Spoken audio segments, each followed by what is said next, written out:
served his country well. His name was Daniel Boone, and he wore a coonskin hat, and his clothes were made of buckskin. Now what do you think of that?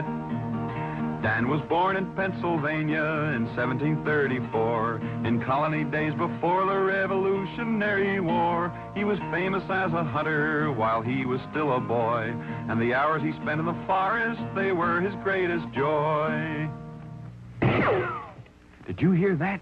That was Daniel Boone with his long rifle out hunting a bear. Listen.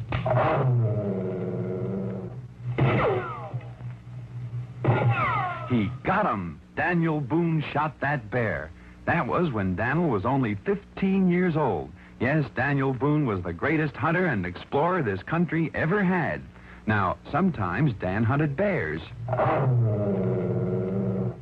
And sometimes wildcats. And other times the timber wolf.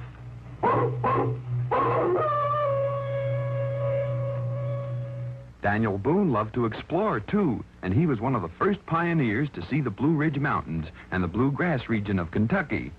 Oh, Daniel knew the forest, he knew the forest well, the mountains and the rivers and where the animals dwell. He was handy with a rifle and with a hunting knife, and he loved the open spaces, the cleanest kind of life. Of course, there were other dangers in the forest in those days besides wild animals.